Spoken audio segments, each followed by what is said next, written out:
ജീവിതത്തിൽ ബിലാലിൻ റളിയല്ലാഹു തആലാവിനെ അത്രമാത്രം സ്നേഹിക്കുകയാണ്. എന്തുകൊണ്ടാണ്? സുന്നത്തുകളുള്ള സ്നേഹം അദ്ദേഹത്തിൽ ഉണ്ടായിരുന്നു. ആ സ്വഹാബി വരെ നബി സല്ലല്ലാഹു അലൈഹി വസല്ലമയുടെ അരികിൽ വന്നുകൊണ്ട് പ്രവാചകനോട് പല നന്മയുടെ വിഷയങ്ങളും ഒക്കെ ചോദിക്കുന്നു.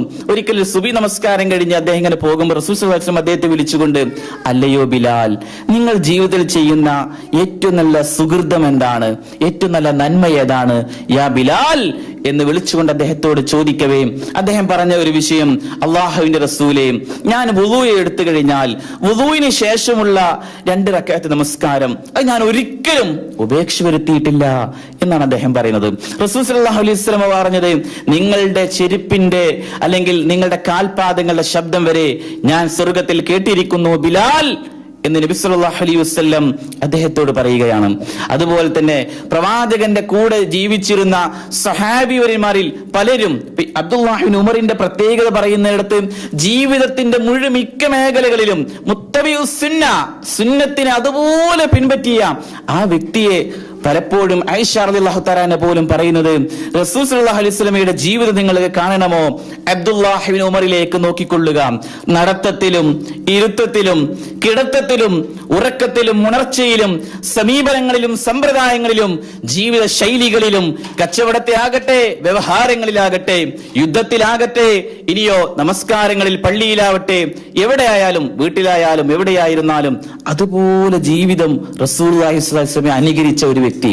അപ്പൊ അതുപോലെ സുന്നത്തുകളോടുള്ള സ്നേഹം വർദ്ധിപ്പിച്ച ഒരു വ്യക്തി അബ്ദുല്ലാഹി ഇബ്നു ഉമർ റളിയല്ലാഹു തആല അൻഹു. റസൂൽ സല്ലല്ലാഹു അലൈഹി വസല്ലം ഒരിക്കൽ ഇരിക്കുമ്പോൾ മകൾ അരികിലേക്ക് വന്നുകൊണ്ട് റസൂലിനോട് ഒരു വേവലാതി പറയുകയാണ്, ഒരു പ്രയാസം പറയുകയാണ്. അള്ളാഹുവിന്റെ റസൂലേ, എന്റെ കൈകൾ കാണുന്നില്ലേ? ഫാത്തിമ റളിയല്ലാഹു അൻഹയാണ് കയറി വന്നുകൊണ്ട് പ്രവാചകരോട് പറയുന്നത്, എന്റെ കൈകൾ കാണുന്നില്ലയോ? ഞാൻ മാവ് കുഴച്ച് കൈകളിൽ തഴമ്പ് വന്നിരിക്കുന്നു ഉപ്പാ എന്ന് പറയുമ്പോൾ ഉപ്പ ചോദിക്കുകയാണ്, എന്തു പറ്റി? മാവുകൾ കുഴച്ചിട്ടാണോ? എങ്കിൽ നിനക്ക് അതിനേക്കാൾ ഒക്കെ, അതായത് ഫാത്തിമ ബീവിയുടെ വേവലാതിയും പ്രയാസവും എന്ന് പറഞ്ഞു കഴിഞ്ഞാൽ അവർക്കൊരു വേലക്കാരി ആവശ്യമാണ്. റസൂലിനോട് വേലക്കാരിയാണ് ചോദിക്കുന്നത്. എത്രയോ ഗനീമത്ത് സ്വത്തായി ലഭ്യമായവയിൽ എത്രയോ സ്ത്രീകളുണ്ടല്ലോ, വേലക്കാരൊക്കെ ഉണ്ടല്ലോ.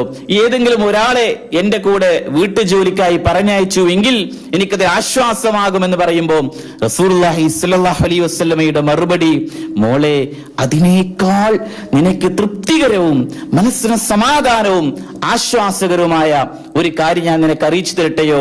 എന്നിട്ട് റസൂലുള്ളാഹി സ്വല്ലല്ലാഹു അലൈഹി വസല്ലം പറഞ്ഞത്, ഉറങ്ങാൻ പോകുമ്പോ സുബ്ഹാനല്ലാഹ് 33 പ്രാവശ്യം പറയുക, അൽഹംദുലില്ലാഹ് 33 പ്രാവശ്യം ചൊല്ലുക, അല്ലാഹു അക്ബർ 34 പ്രാവശ്യം ചൊല്ലി 100 തികച്ച് നീ അങ്ങ് കിടന്നുറങ്ങിയേക്കുക.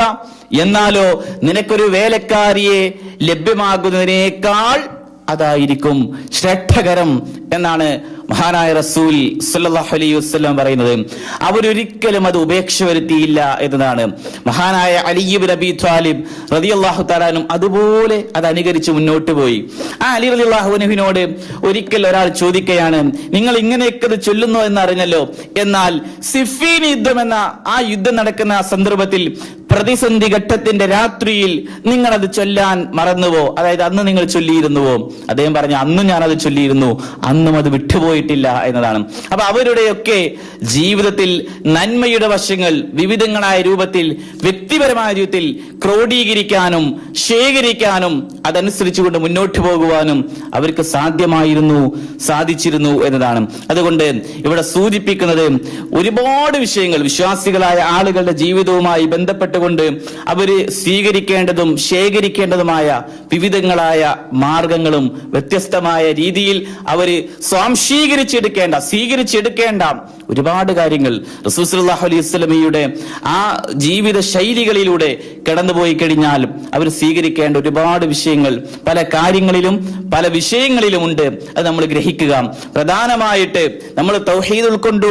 ആ തൗഹീദിന് ശേഷം പിന്നീട് സുന്നത്തുകളുള്ള പ്രതിബദ്ധതയും സുന്നത്തുകളുള്ള ശൈലിയും അസുന്നത്തു മാ സന്നഹു റസൂലുള്ളാഹി സ്വല്ലല്ലാഹു അലൈഹി വസല്ലം, റസൂൽ എന്തൊരു കാര്യം ശരിയാക്കി തന്നുവോ അത് അതുപോലെ സ്വീകരിച്ചുകൊണ്ട് വിശ്വാസികളായ ആളുകൾ മുന്നോട്ട് പോകുമ്പോൾ, ഇപ്പൊ വിശുദ്ധ ഖുർആൻ പാരായണം ചെയ്യുമ്പോൾ എത്ര മര്യാദകൾ പഠിപ്പിച്ചു.